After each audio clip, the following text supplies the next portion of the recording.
Hola, ¿qué tal amigos? Un gusto poder saludarlos en su programa de Tiempos y Palabras, un espacio de conversación en el que siempre aprendemos algo nuevo. Y bueno, pues maestro, gracias por estar en esta tarde lluviosa. Se cayó el cielo literal. Así es, así Eh, es.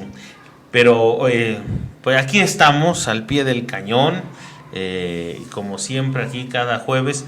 Le mandamos un saludo fraterno al maestro Mario Velázquez Jaén, que esperemos ya nos acompañe ya en próximas emisiones del programa. Claro, claro. Un saludo muy afectuoso a Mario. Y pues aquí otra vez reunidos para platicar de un personaje muy interesante, Arturo. Un personaje histórico de este país, de esta república, que además, aunque se le ha estudiado, siempre como que de alguna manera se le ha mantenido al margen. Sí, sí. Y sí. sin embargo, fue tan importante como Hidalgo en su momento, Morelos en el suyo, y él que toma la estafeta. La de Hidalgo la toma Morelos, y cuando Morelos es fusilado en 1815, Vicente Guerrero, nuestro personaje de hoy, Sí. dice, pues yo, y no me rajo. Sí. Porque además el fusilamiento de Morelos produjo mucha inestabilidad en el movimiento independentista. Mucha gente se angustió, se desesperó, se desilusionó, se sintió derrotada y prefirió buscar la amnistía. Grandes luchadores, tampoco se desconoce su gran entrega a la lucha de independencia, pero ya no veían que esto fuera a prosperar. Pensaban que la corona española recuperaría sus fueros, su fuerza, su territorio, y decían, pues ya se acabó esto, lamentablemente. Buscaron la amnistía, la obtuvieron y se fueron retirando varios. Así es. Inclusive buscan al papá de Vicente Guerrero y le dicen, dile a tu hijo que ya deje, le perdonamos todo lo que hizo, pero que ya deje de participar en la guerra. Y ahí lanza unas palabras apoteósicas, claro. que están con letras de oro escritas. En la Cámara de Diputados o de Senadores, ahora sí me quedé dudando. Bueno, en alguna de las dos. Bueno, sí, yo creo que es senadores. Senadores, ¿verdad? Sí, por diputados, su nombre seguro está. Exacto. En letras de oro, y la frase en la de senadores. Un breve paréntesis, maestro. El programa de hoy empieza por cuestiones climatológicas. Empezamos un poco tarde. Un poquito tarde, nada más media hora después. Un pequeño detalle. Pero eso también da muestra de dos cosas, dentro del paréntesis, de que nuestro compromiso es con usted, donde nos sintonice, y por supuesto siempre estamos aquí al pie del cañón. Y dos, de que es totalmente en vivo y en directo el programa. Y bueno, pues la madre naturaleza pues hoy dijo lloverá y llovió. Exacto. Y pródiga en imprevistos. Y vaya que llovió. Vaya que cayó, exactamente. Bueno, cerramos el paréntesis, gracias por acompañarnos y continuamos. Efectivamente, maestro, el personaje en cuestión. Su frase célebre. La frase célebre.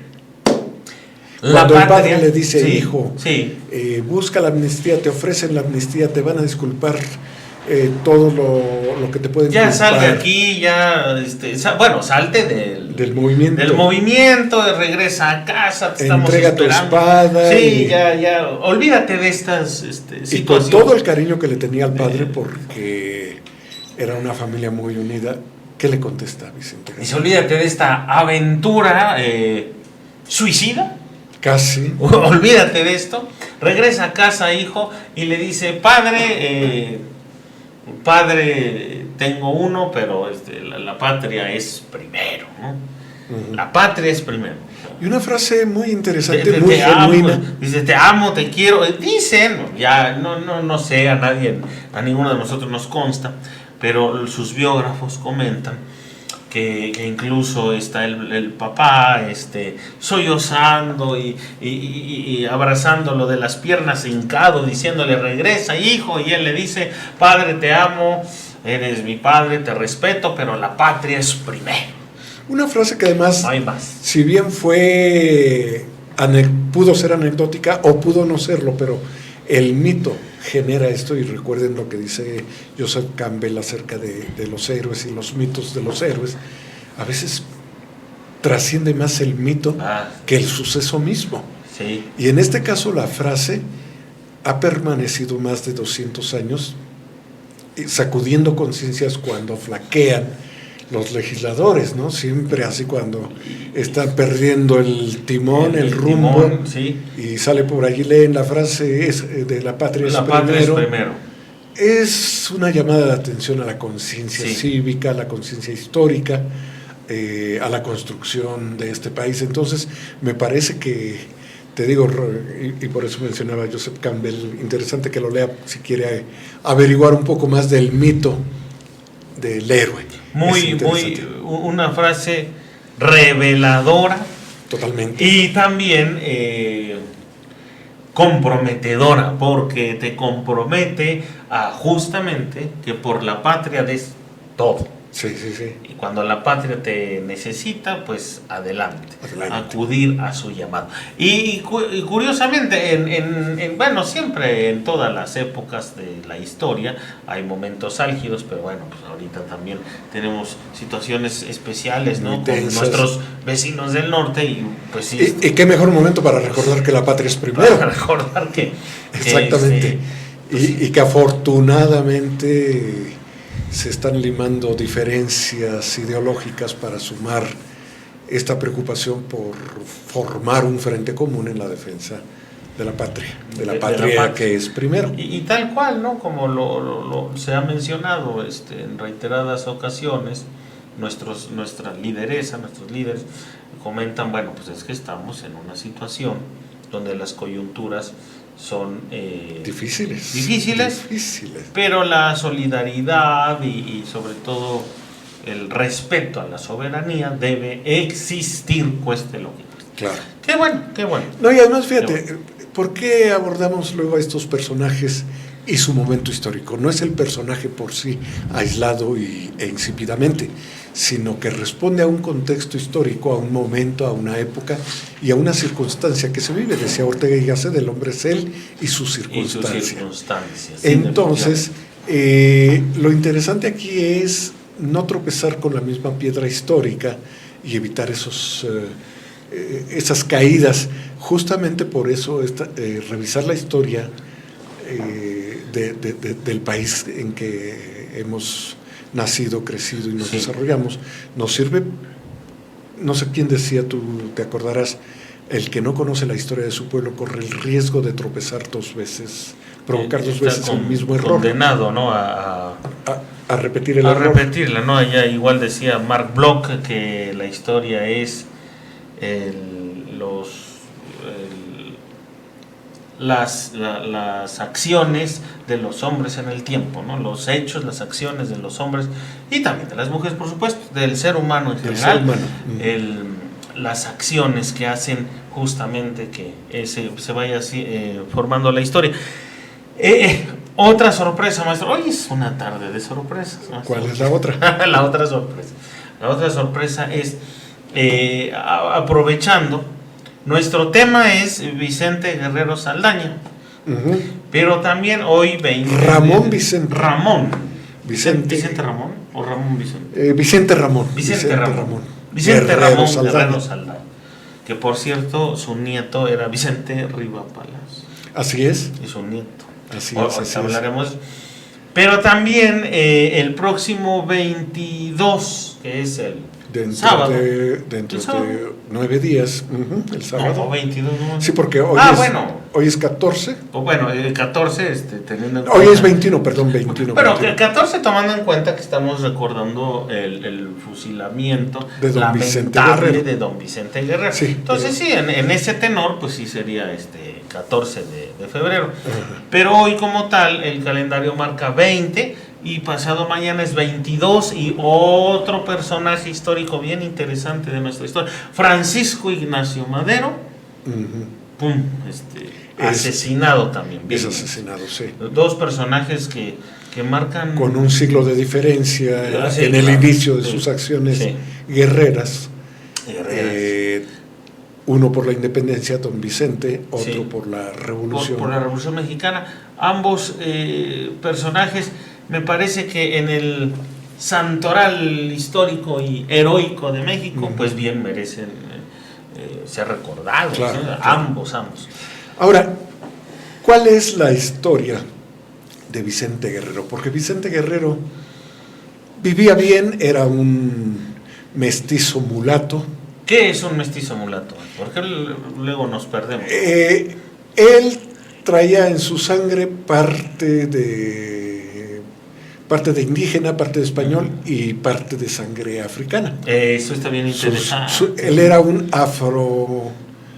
afromestizo, digamos. Afromestizo, sí. Pero además tenía una familia pues con recursos dentro de esta estratificación de niveles socioeconómicos, que inclusive mucho estuvo marcada por una clasificación racista. ¿Te acuerdas Sí. de todas estas clasificaciones? Las castas. Las castas. Las castas. Exactamente. Era muy elitista el asunto. Exacto. Simplemente podían tener sangre española, pero si la sangre española era de un nacido en América, aunque los dos padres fueran español, ya eso solo lo hacía desacreditarse ante alguien que había llegado de la península. Sí, sí.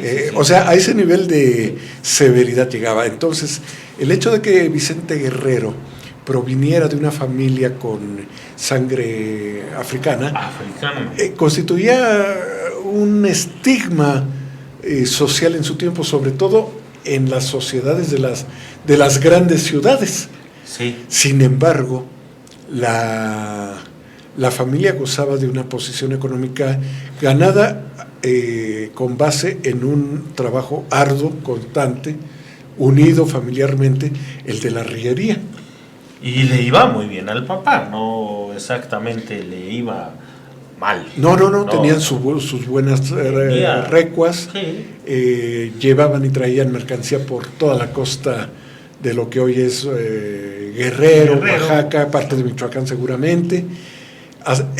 Esto también lo comento porque gracias a eso esta parte del sur del país era muy bien conocida por Vicente Guerrero, la sierra y la costa. Le sucede lo mismo que a otro héroe que también se dedicó a la arriería.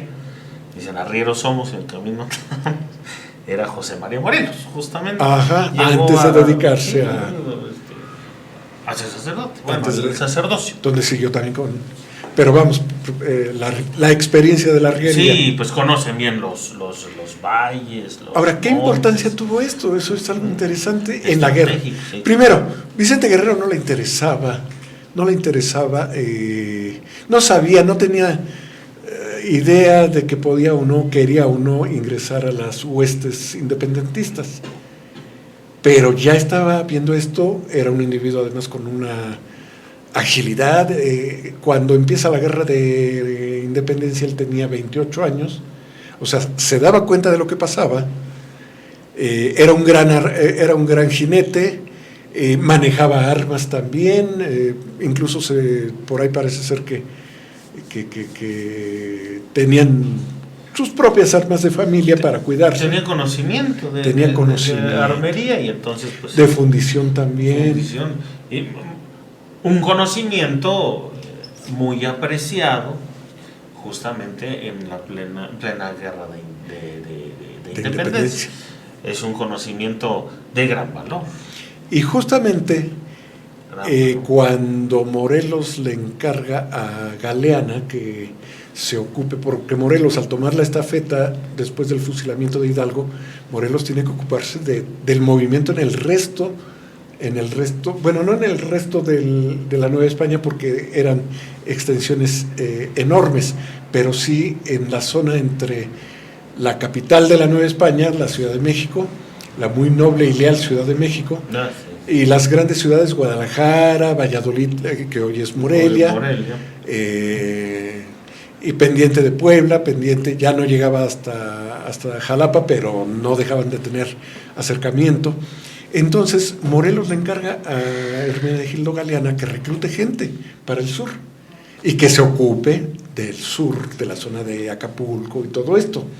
Y allí es justamente donde don Hermenegildo, que conoce a Guerrero, lo invita y lo convence. Y entonces Guerrero dice, pues sí, pero entra además y se va entregando cada vez más a la causa de la guerra de independencia. A la causa insurgente. Exactamente. Curioso, les llamaban insurgentes. Los peninsulares españoles pensaban que de una forma muy peyorativa les iban a llamar insurgentes. Uh-huh. Y les cae muy bien a este grupo de revolucionarios, les cae muy bien el nombre de insurgentes, porque al principio sí también ellos mencionan, oye, nos están denigrando con ese nombre, pero cuando se dan cuenta de que de que así les llamaban insurgentes a los españoles que se estaban contrapunteando ahí con Napoleón Bonaparte, exacto. La invasión de España, efectivamente. La imposición de José Bonaparte, hermano de Napoleón. Sí. La lucha interna que se desata en España, en las Cortes de Cádiz. Así es. Y les llamaban insurgentes. Exacto. Y entonces, pues aquí nuestros héroes, pues cuando se dan cuenta de que a ellos les llamaban insurgentes, bueno, nos queda muy bien el término, porque era el equivalente, era querer despectivamente llamarlos rebeldes, populacho, sí, y chusma, sucios, rebeldes, sucios.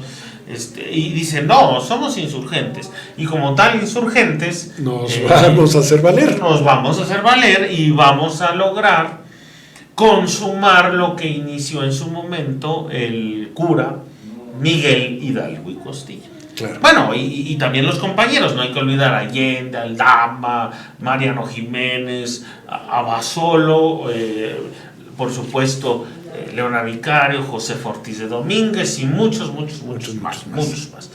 Entonces, pues estos insurgentes justamente están a la expectativa. Hay que situarnos, es el año ya después después de que fusilan a José María Morelos, allá en Ecatepec. 1815. 22 de diciembre, curioso. Además, sí. En vísperas de Navidad. Además de fusilarlo, después de degradarlo en su jerarquía eclesiástica, claro, de una manera muy injusta y humillante. Sí, injusta y terrible, pues queda acéfalo el movimiento, ya no se sabe quién. Y por eso es esta desilusión de gran parte de los luchadores. Cabe mencionar, maestro, que también Hermenegildo, la familia Galeana, Mariano Matamoros, que por cierto estuvo aquí ofició en la Asunción. En la Asunción ahí estuvo. Allí estuvo como cura antes de incorporarse al movimiento independentista. De independencia. Entonces, y aparte es un gran honor para nosotros, pachuqueños, y que Mariano Matamoros se haya convertido en el brazo armado, el brazo derecho de José María Morelos. Así es. No era cualquier personaje Mariano Matamoros. Ya platicaremos un día. También de él, porque sí Mariano vale la pena Matamoros. recuperar a estos Sí, personajes. sí. Hoy lo hacemos con Guerrero porque, insistimos, aunque todo el mundo dice Guerrero enarboló la tercera etapa de la Guerra de Independencia y con él se consuma la independencia en la negociación que hace con Iturbide, y ahí se acaba. Pero Guerrero es mucho más que eso. Mucho más. Porque además, primero, cuando ingresa al movimiento casi desde sus inicios, casi, no exactamente, pero sí, poco después de iniciada la Guerra de Independencia, él se va manejando en toda la parte sur del país, y sí, cuando es fusilado Morelos, nadie enarbola la causa, y él lo hace, sabiendo primero que el ejército insurgente estaba disminuido, muy disminuido. Totalmente. No obstante, él lo toma y sabe que no puede tener enfrentamientos frontales a campo abierto contra el ejército realista, el ejército español. Sí, entonces, sí, ¿qué es lo que hace? Algo muy inteligente. Tenía él poca gente, pero gente muy entrenada que conocía a la perfección la sierra y las costas del sur de México. Del sur. Entonces se dedica a manejarse en lo podríamos decir así, una guerra de guerrillas. Y parece que no, pero les dio dolores de cabeza, tanto así que cuando ya se va a Calleja y se queda al frente del ejército imperial Iturbide, criollo con el alto rango del ejército, Iturbide lo anda persiguiendo y no lo puede alcanzar, no lo puede cercar, no lo puede apresar, pero Iturbide ya había dado muestras de su extraordinaria ambición por regir este territorio, y si no le daban el virreinato, o es más, yo creo que ni siquiera soñaba con el virreinato de la Nueva España, él soñaba con dirigir y ser casi dueño del país. Pues Iturbide, otro personaje que habría que analizarlo. Ahí es muy cuestionada su decisión, ¿no? Era un juego de doble moral, de manipulación. Exacto, sí. Porque entonces, por una parte está jugando con el virrey, que le confiere toda la autoridad como capitán general, como comandante general de las tropas realistas, y se confía en él, y por otra parte Iturbide está estableciendo ya negociaciones con Guerrero para dar por concluida la guerra en el momento en que él dice: yo al frente del ejército realista dejo de participar con ellos, me sumo a las fuerzas que usted, general Guerrero, tiene, y vamos a darle fin a esta tierra. A esta guerra. Sí, es muy mañoso Iturbide. Muy manipulador, muy mañosa su actitud. Y firman el Plan de Iguala. Plan de Iguala. Que lo sellan con el famoso abrazo de Acatempan. Somos compañeros, somos amigos, somos líderes. Pues lo que sucede aquí también es un episodio discutido. ¿Cómo fue que Vicente Guerrero, que había participado con encono y mucha disciplina, se dejó seducir? Además, un individuo tan súper inteligente, porque además Vicente Guerrero, ya le comentamos, no fue a la escuela, pero la familia tenía las posibilidades de educarlo. Y fue una educación, sabía leer, sabía hacer cuentas, era comerciante, era arriero, manejaba armas, era un tipo de una inteligencia brillante. Conoce. Y un estratega extraordinario. Sí. Gracias a eso, desde 1815 hasta 1821, mantuvo viva la guerra de independencia con pocas personas, en una guerra de guerrillas. Una guerra de guerrillas que no era lo común en la época. No, y por eso sorprendió a los otros. No era común. Eran guerras A campo abierto, gran ejército contra gran ejército. Sí. Pero además había otra razón, decía, bueno, ¿qué hago yo con un ejército enorme al que no podría yo estar alimentando, ¿no? Claro. Era muy difícil eso. Y por eso la guerra de guerrillas se va al monte, literal, en tierra caliente. A la sierra. A la sierra que es... A la sierra sur del país. Ruda, muy inmisericordia. Sí. Y una vez que se va, pues comienza esta guerra de guerrillas. Creo que Iturbide aprovecha esta situación para persuadir. Sí. Persuadir. Convencerlo. Y tan aprovechado es de las circunstancias que en lugar de decirle vamos a vernos en México y entramos juntos, ¿qué hace Iturbide? Sí. Entra solo. Y con esto arrebata las principales glorias de independencia Él prácticamente se lleva todos los laureles, las palmas, los vitores, el confeti y todo es viva el libertador Agustín Iturbide. Claro. Ya portando la bandera trigarante. Una bandera trigarante. La bandera de las tres garantías. Que hay marca. Verde, independencia, blanco, religión católica, sin menoscabos. Sin menoscabos. Nada más debe ser esa. Para la época era así. Y rojo, la unión. Y volvemos al mismo tema, la unión de las castas, donde ya solamente, como lo decía José María Morelos, diferencien la virtud y el vicio a los hombres y no un color de piel. Un color o un origen étnico, ¿no? Al menos fue el ideal. Bueno, y se ha luchado a lo largo de muchos siglos en todo el mundo y seguimos luchando contra esos. Sí. A la fecha podemos encontrar gestos muy racistas, muy clasistas. Muchísimo. Y hay que seguir.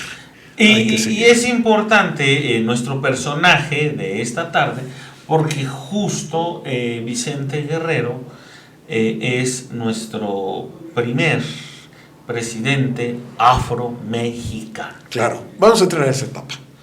Una vez consolidada la independencia, 11 años y 11 días después de que se inició el 16 de septiembre de 1810 y concluye el 21 de septiembre de 1821, con la entrada triunfal. 27. El 27, perdón, 27. Con la entrada triunfal. Del ejército trigarante, exactamente. Que, como bien refiere el maestro Marcial, justamente el ejército entra con mucha pompa. Sí. Toda la gloria, se lleva toda la gloria. Pero otra vez ahí, el lado perverso, maquiavélico de Iturbide, relegando a Vicente Guerrero hasta el final del desfile. Eso es, sí, no, es muy bribón, muy bribón. Exacto, no le digo vente, vamos a entrar juntos, muy que era lo correcto. Sí, efectivamente. Y lo manda lo relega hasta el final. Era un símbolo, y era un símbolo muy fuerte porque después Guerrero empieza a intervenir en estas juntas de gobierno y todo eso. Pensemos que se estaba organizando un nuevo estado, un nuevo país. Así es. Y los convencidos querían organizar una república. Ya el modelo lo tenían en Francia, ya el modelo lo tenían en Estados Unidos, que habían obtenido sus independencias, o en Francia su revolución.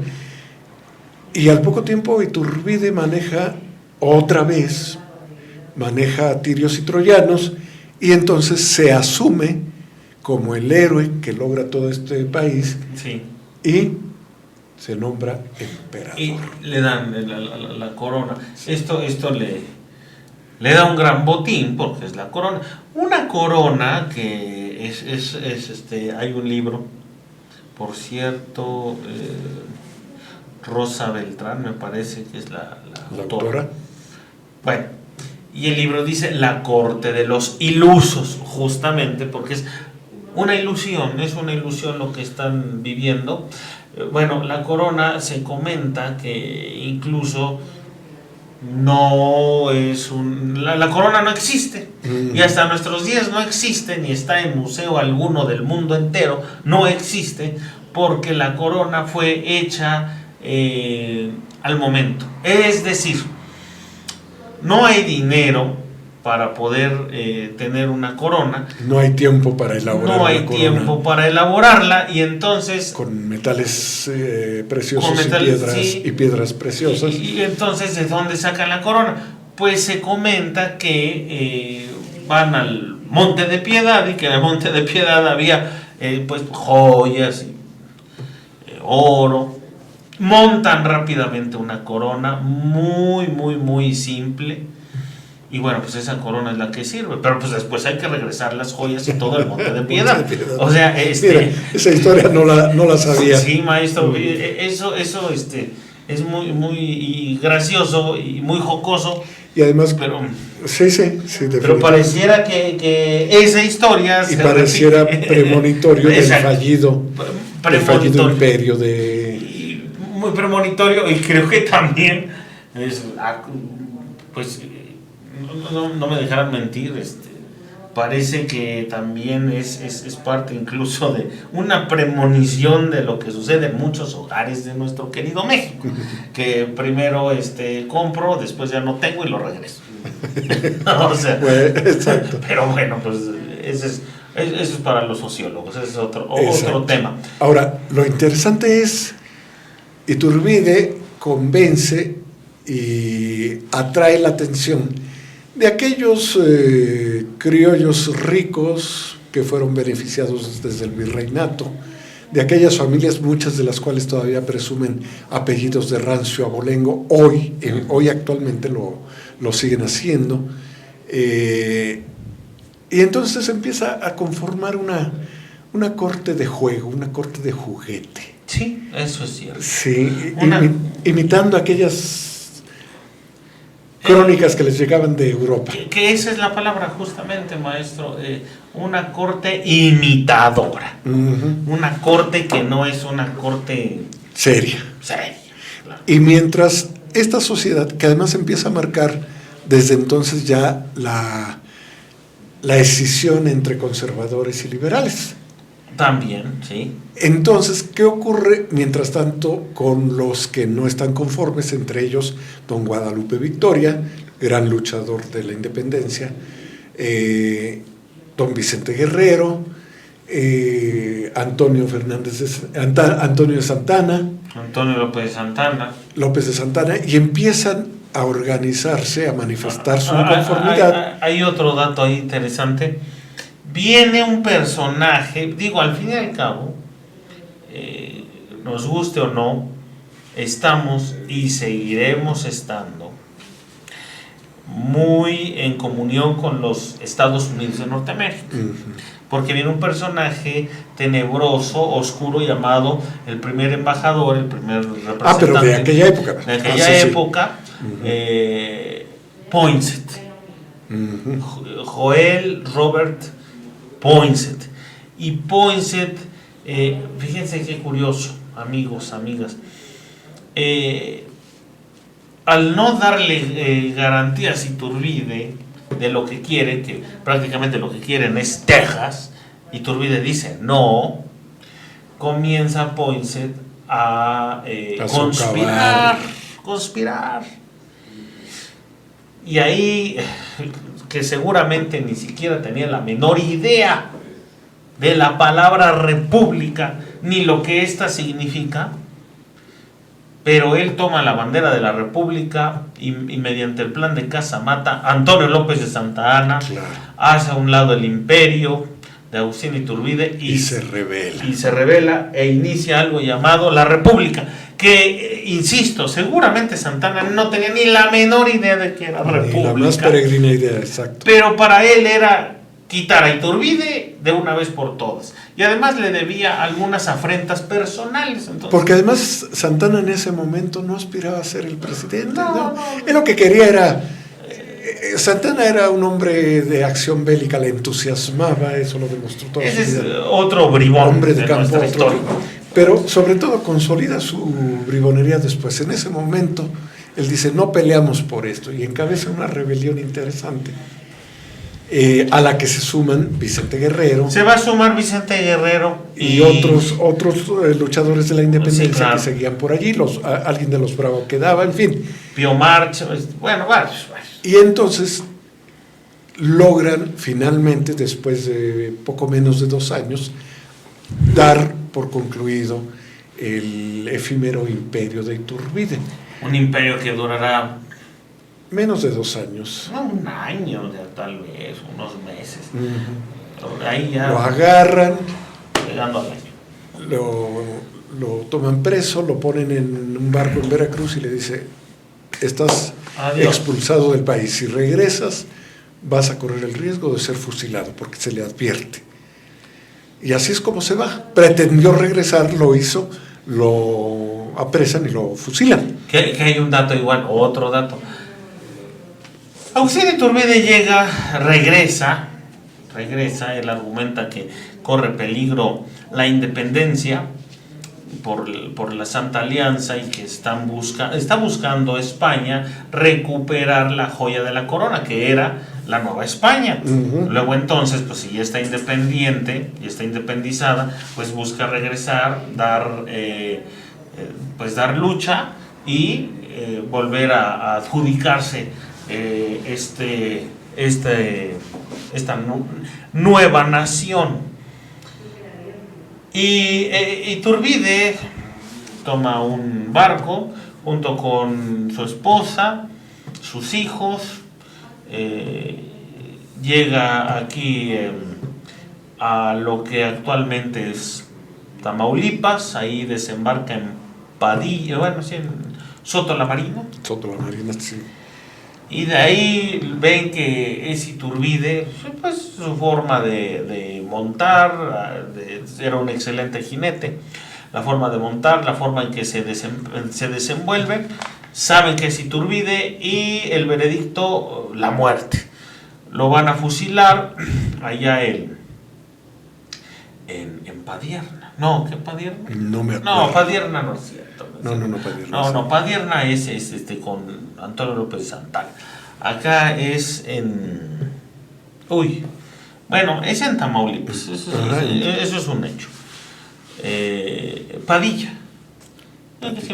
Padilla, Tamaulipas. El 21 de julio 1824. O sea, va a cumplir 101 años. 201 años.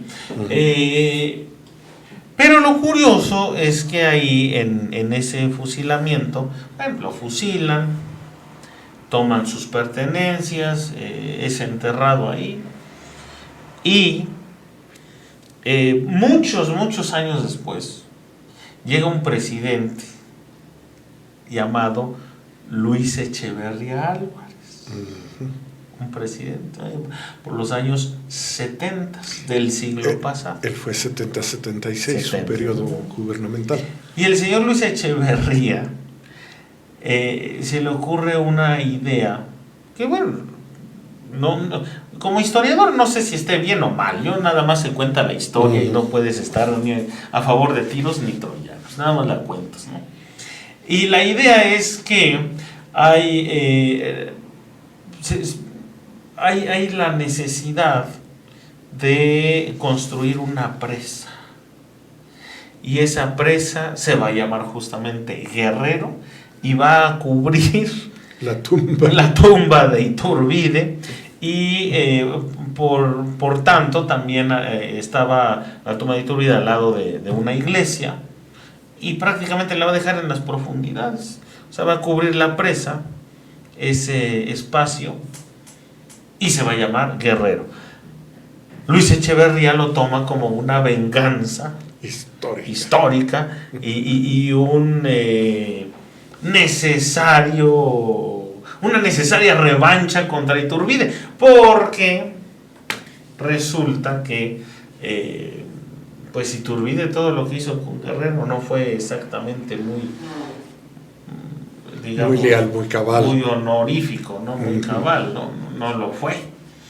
Sí, sí. Entonces, bueno, son los anécdotas y los sarcasmos de la historia, claro, que él se llevó a cabo en su momento, allá en el siglo pasado. Ahora, esta lucha y derrota de Iturbide como fallido emperador hace que después vengan elecciones, las que gana don Guadalupe Victoria, héroe de la independencia, primer presidente formal de la República. 4 años duraba entonces, 24-28. Hace 100 años. Hace 100 años. Digo, hace 200. Hace 200 años. Yo a fuerzas quiero 100, no, sí. No. Hace 200 años que justamente Guadalupe Victoria toma pues las... En condiciones además muy difíciles, porque había habido muchos muertos, se habían entorpecido las vías de comunicación, los caminos carreteros, porque era para carretas,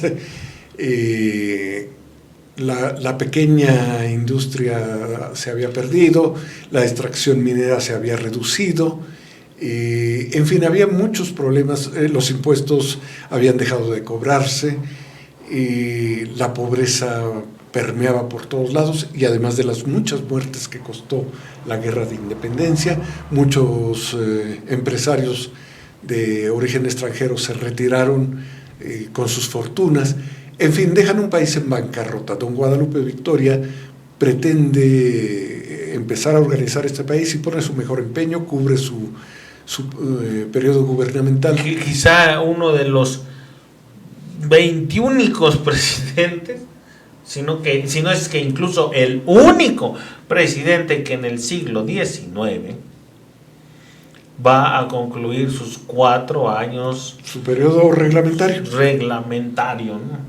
Porque ya después hay un quítate tú, llego yo, no, ahora tú vete. Me quedo más tiempo. Bueno, todo un merequetengue. Pero será justamente Guadalupe Victoria quien pues sí, va a cumplir su periodo reglamentario. Y después de Guadalupe Victoria hay elecciones, y estas elecciones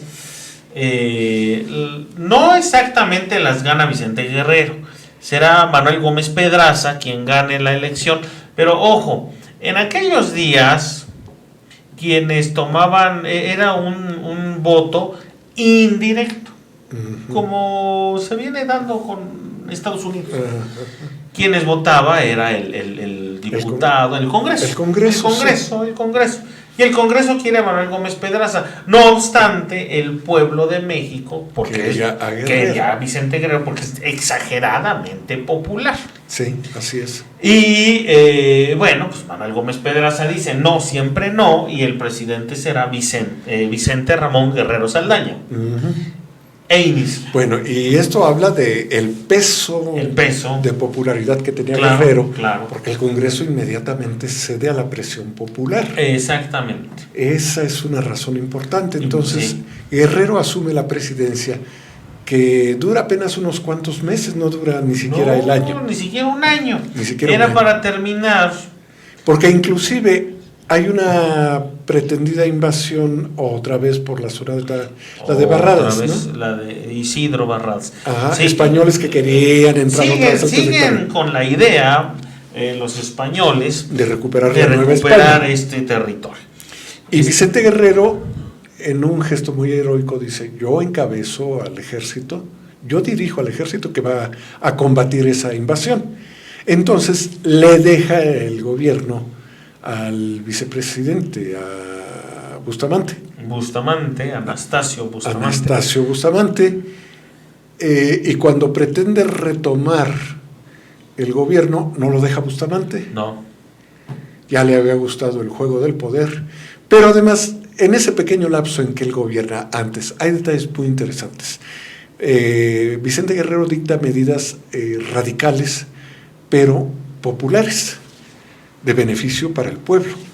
Y claro, con las dificultades de una economía desastrosa, no pudo implementarlas cuál era su voluntad. Pero es el tercer decreto de abolición de la esclavitud, y de hecho se puede pensar que es el decreto que vuelve eficiente la disposición gubernamental de suprimir la esclavitud en México. Muy importante esto porque pues un héroe que conoce muy de cerca, lo vivió. Claro. Hay que decirlo con toda claridad, el racismo de aquellos días, de aquella época, en la que justamente por el color o por los rasgos, por tus rasgos, pues te echaban. Ajá, exactamente. Él lo vivió. Insisto, es el primer presidente afromexicano.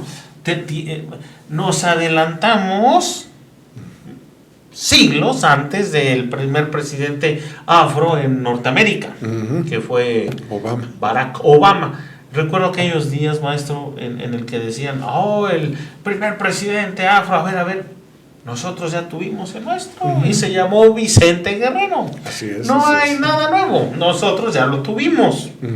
Digo, no vivimos en esas épocas, pero la historia... Nuestra historia ya tuvo su propio presidente afro. Muchísimo antes que Barack Obama, México ya lo tenía. Claro.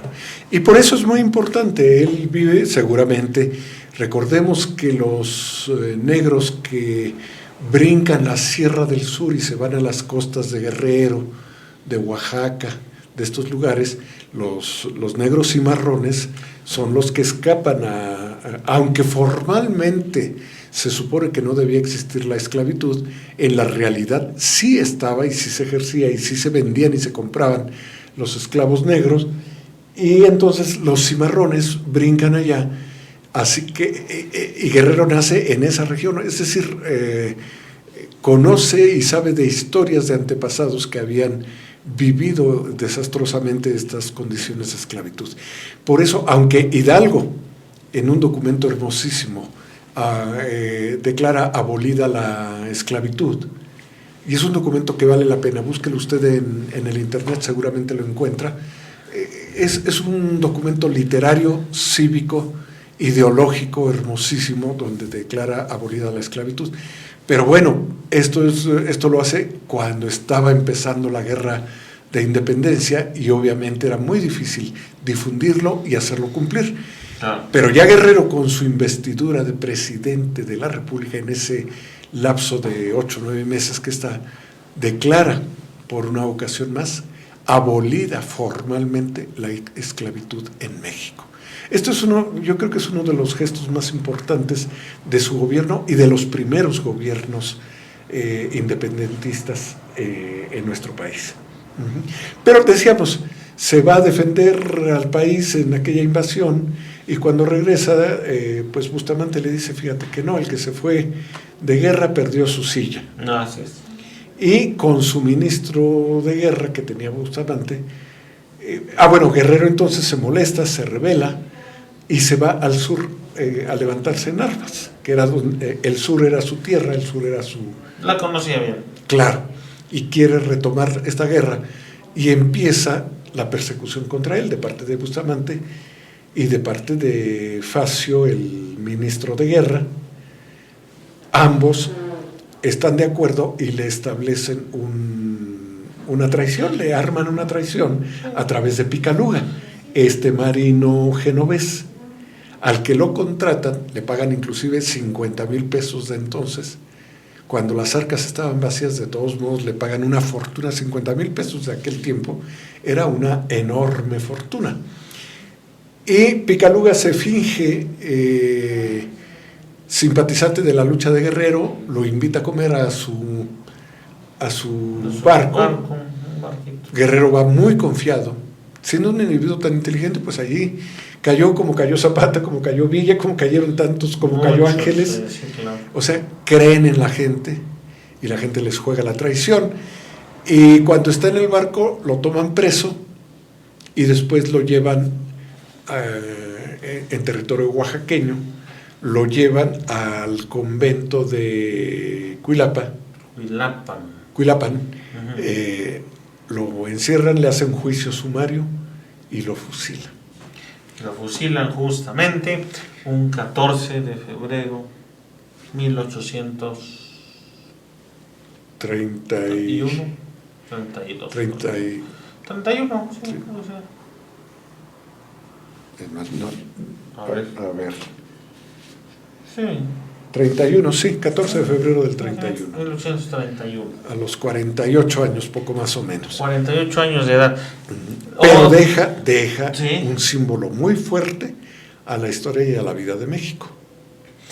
Y un personaje, fíjense cómo se entrelaza la historia la historia del mundo entero. Se va entretejiendo. Porque siempre hay protagonistas, pero también aparte de los protagonistas, hay otros que siguen a esos protagonistas, ¿no? Los seguidores. Justo cuando es fusilado allá en Oaxaca, Vicente Guerrero, uno de sus tantos seguidores de Vicente Guerrero, llamado José de la Cruz, pues, se va a su casa. Él vive en Oaxaca, en la capital. Se va a su casa con su esposa Petrona y le da, por cierto, cólera y muere. Y usted me dirá, bueno, ¿y esto qué? Pues ese José de la Cruz es ni más ni menos que el padre de Porfirio Díaz. El papá de Porfirio Díaz era un seguidor de Vicente Guerrero. Y luego hace rato dabas también un detalle interesante. La hija de Vicente claro, Guerrero sí. se casa. Sí. Se casa con. Se me fue el nombre. La hija se casa con un Rivapalacio. Padre de aquel Rivapalacio, que también va a ser un personaje importante en la posterior historia de mediados del siglo muy XIX. Importante, sí. Don Vicente Rivapalacio. Personajes muy importantes que Vicente Rivapalacio, pues también... seguramente Vicente por el abuelo. Exacto. Vicente Rivapalacio Guerrero. Que es ni más ni menos que el nieto de Vicente Guerrero. Pues ahí tiene usted muy sucintamente la presentación de un personaje interesante en la construcción de este país, de este estado, de esta república. Y bueno, pues justamente poco tiempo después de su traidor fusilamiento, de su indebido fusilamiento, se le nombra, se le distingue con algún reconocimiento como hijo de la patria, hijo predilecto de la patria, y al poco tiempo, en 1849, se fragmenta una parte del sur del país y se le pone el nombre de Estado de Guerrero en su honor. Pero lo más interesante es cuál es la semilla ideológica, política que deja con su participación en la Guerra de Independencia. Así que interésese por estos personajes y lea más acerca de ellos. Y antes de irnos, por eso tomo el teléfono, un saludo a nuestro amigo Javier Cuapio, también a Karina González Castillo, a Verónica Barrera, a Valeria, Víctor Hugo. Víctor Hugo también nos manda saludos cordiales de aquí de Mineral de la Reforma, Víctor Ortega también, y por supuesto nuestro amigo Juan Pablo. Nuestro amigo Juan Pablo que le damos un saludote, le enviamos un saludo. Esperamos que próximamente pueda acompañarnos. Escribió un libro interesante, maestro. Claro. El libro aborda un episodio histórico en lo que es Tulancingo. Tulancingo. Entonces, bueno, pues una invitación a Juan Pablo. Ya estaremos aquí platicando de acuerdo para platicar con él. Platicar con él sobre su libro y sus intereses en la historia, claro, en la historia de su región. Claro. Desde luego que sí. Por supuesto. Y bueno, ya no solo lo abordamos para no pasar desapercibido, que el próximo 22 de febrero también recordamos a Francisco Ignacio Madero. Claro. Que también fue arteramente asesinado un 22 de febrero. Así que bueno, pues tenemos a nuestros mártires de febrero, que es el general Vicente Guerrero, y el presidente, bueno, ambos presidentes. Y luego, Arturo, Francisco bueno, y Madero. nada más mencionar, algún día lo haremos con detalle, porque valoramos dos figuras que Claro. recientemente acaban de Sí, fallecer, por supuesto. pero que iluminaron los teatros de México y realmente con aportaciones muy interesantes. Sí. A algunos nos gustan sus participaciones, a otros no, pero la verdad es que dejaron una presencia muy Imborrable, destacada, ¿no? Y además Sí. muy agradable para los teatros de revista, que algún día hablaremos de ellos. Paquita la del Barrio Por supuesto. y Tongolele. Así es. Dos mujeres brillantes, dos mujeres interesantes. Hace poco, hace 2 días, fallecieron, uno o 2 días. Sí, 2 días. hace unos Pero días. mujeres que dejan huella en las marquesinas Sí. de los teatros La de México. famosa Tongolele. Sí. Y por supuesto, pues, Paquita la del Barrio. Paquita la del bar. Un saludo ya en cabina. Le iba a decir, ¿estás oyendo? Y no, ¿Nos estás oyendo, Joel? no, nos está de Josué. Perdón. Josué. Perdón. Bueno, No, sí, pues Paquita ya. algún día platicaremos. Sí, porque bien vale la pena. hicieron historia en México. Sí. Muy cuestionable, como todo personaje histórico, siempre será cuestionable, polémico y con antagonismos, pero realmente dejan una huella interesante en el medio del entretenimiento y del buen entretenimiento de nuestros Claro, país. y pues ya Así son que, íconos. exactamente. Íconos de nuestra Un historia. recuerdo a 2 mujeres que aportaron mucho a la diversión, a la risa, al gusto, y al arte colectivo de este país. Y ahí Muy lo bien. tienen, pues, 2 grandes mujeres y 2 grandes hombres. Y no somos nosotros, son Francisco y Madero y Vicente Guerrero. Muy Gracias, bien. maestro, gracias Gracias, Arturo. por haber acudido hoy jueves. Pensábamos por un momento, oye, pues el clima está No nos va a dejar llegar. terrible, pero no nos pudimos va a dejar llegar. pero pudimos llegar, así fue con canoa. Casi. En canoa. Ahorita a ver cómo nos vamos, pero ya cumplimos, y sobre todo cumplimos con usted. Eso es lo que nos llena y nos deja un buen sabor de boca. Claro. Por supuesto. Gracias. Pues nos vemos el próximo jueves. Y gracias por compartir su tiempo con nosotros. Claro que sí, gracias por compartirlo. Nos vemos. ¿Qué fecha es? Creo que es 27. 28. 21 y 7, 28. 28, 27, fíjate, ya 28. cerrando el mes de febrero. Aquí Y estaremos. ya iniciando casi marzo. Bueno, Ujú. gracias y nos vemos hasta la próxima.